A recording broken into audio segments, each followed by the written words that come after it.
Hi guys, ட்ரீம்செட் channel பார்த்துட்டு இருக்கீங்க.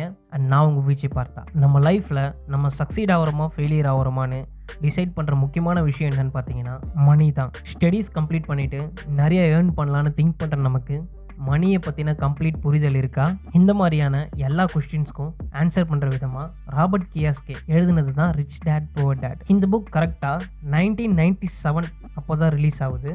But இந்த புக் அப்போ ரிலீஸ் ஆனாலும் இப்போ வரைக்கும் நவ் 2022 இப்போ வரைக்கும் நம்பர் 1 செல்லிங் புக்காக இருக்குது. அண்ட் VJ பார்த்தா நான் ஏன் இந்த புக்கை ஃபஸ்ட்டு ரிவ்யூ பண்ணுறேன்னா, நான் கொஞ்சம் புக்ஸ் படிச்சிருக்கேன், நிறையா படித்தேன்லாம் போய் சொல்ல மாட்டேன். நான் படித்ததுலேயே எனக்கு ரொம்ப ரொம்ப பிடிச்ச புக்னா அது இந்த rich dad poor dad book மட்டும்தான். அதர்வைஸ் இதுக்கப்புறம் படிக்கிறது எதனா பிடிக்கலாம். பட் இதுவரையும் நான் படித்த புக்ஸில் ஒன் ஆஃப் மை ஃபேவரட்னா அது இதுதான். ஒரு இன்ட்ரோடக்ஷன், ஒரு கன்க்ளூஷன் எல்லாத்தையும் சேர்த்து மொத்தமாக 11 எபிசோடு இந்த புக்கில் நான் லான்ச் பண்ண போகிறேன்.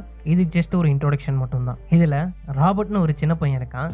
அவனுக்கு 2 அப்பா. ஒருத்தர் நல்லா படித்த ஒரு பெரிய மில்லினியர், அனதர் பர்சன் ரொம்பவும் ஏழை. பட் 2 பேருக்குமே இருக்கிற காமன் திங்க் என்னன்னு பார்த்தீங்கன்னா, 2 பேருமே அவங்கவுங்க லைஃப்பில் ஒரு சூப்பர் ஹீரோ, ரொம்பவே டேலண்டான பர்சன்ஸ் தான். ஒரு அப்பா டெத் ஆகும்போது தான தர்மத்துக்கு பேர் போனவராக இருக்காரு. இன்னொருத்தர் கடனாளியாக ஒரு நேமை ஸ்பாயில் பண்ணிட்டு இருக்கிறாரு. இவங்க 2 பேரும் ராபர்ட்க்கு டிஃப்ரெண்ட் கைண்ட் ஆஃப் அட்வைசஸ் கொடுத்துருக்காங்க. யாரும் சொல்கிறது தான் கேட்குறது அப்படின்னு ராபர்ட் ரொம்பவும் கன்ஃபியூஸ் ஆகுறாரு. ஃபைனலாக 2 பேர் என்ன தான் சொல்கிறாங்க அப்படின்றத ஃபோக்கஸ் பண்ணி நோட்டீஸ் பண்ணுறாரு. ஒரு ஃபாதர் நல்லா படி, நல்லா வேலைக்கு போ. அதுவே இன்னொருத்தர் நான் உனக்கு வேலையை கற்றுக் கொடுக்குறேன், பட் ஆனால் நான் உனக்கு எந்த ஒரு சேலரியும் ப்ரொவைட் பண்ண மாட்டேன், எந்த ஒரு மணியுமே கொடுக்க மாட்டேன் அப்படின்னு சொல்கிறாரு. பிகாஸ் நீ மணி ஏர்ன் பண்ண ஸ்டார்ட் பண்ணினா வேறு எதையுமே கற்றுக்க மாட்டேன்.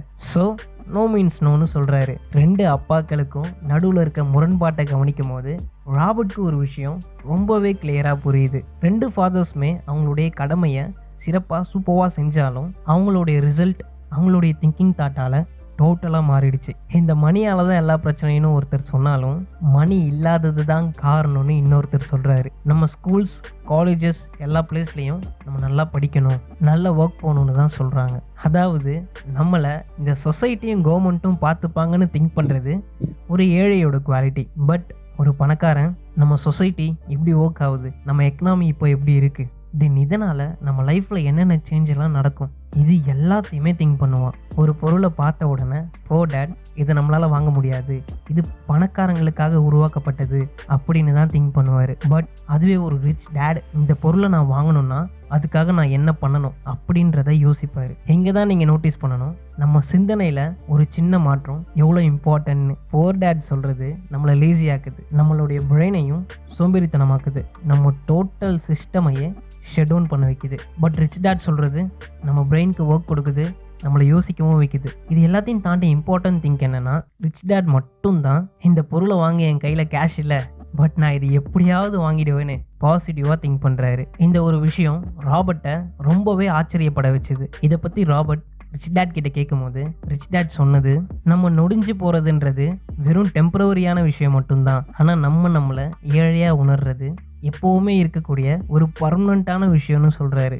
ஏழைன்ற ஒரு ஃபீலிங் நம்ம பார்ட்னர்கிட்டயோ இல்லை நம்ம ஃபேமிலிக்கிட்டேயோ இருந்தால் நம்ம ஆழ் மனசுக்கு திணிக்கக்கூடிய ஒரு விஷயமா மாறுதுன்னு சொல்கிறாரு. இதனால் ஒரு ஏழை எப்படி யோசிப்பானோ நம்மளும் அப்படி யோசிக்க ஸ்டார்ட் பண்ணுறோம். இன்னும் டீப்பாக பார்த்தா அது நம்ம செயலாகவே மாறிடுது. சின்ன விஷயம்தான். ஒரு ட்ரெக்கிங் போனோன்னு நம்ம டிசைட் பண்ணாலும் ஈவனான ரோடு நம்ம தேடினாலும் கிடைக்காது. பட் கஷ்டமாக இருந்தாலும் கரெக்டான ஒரு ரூட்டை மட்டும் நம்ம தேர்ந்தெடுத்துட்டோம்னா நம்ம கண்டிப்பாக ஈஸியாக போயிடலாம். இதை தான் நம்ம ராபர்ட் செஞ்சார். ஃபர்ஸ்ட் ரிச் டேட் சொன்னது கஷ்டமாக இருந்தாலும் 30 இயர்ஸாக அவர் சொன்னதையே திரும்ப திரும்ப திரும்ப திரும்ப செஞ்சு கடைசியில் சக்சீடும் ஆகுறாரு ராபர்ட். அவர் கடந்து வந்த பாதையிலிருந்து ஏகப்பட்ட விஷயத்தை தான் இந்த புக்கில் ஷேர் பண்ணியிருக்காரு.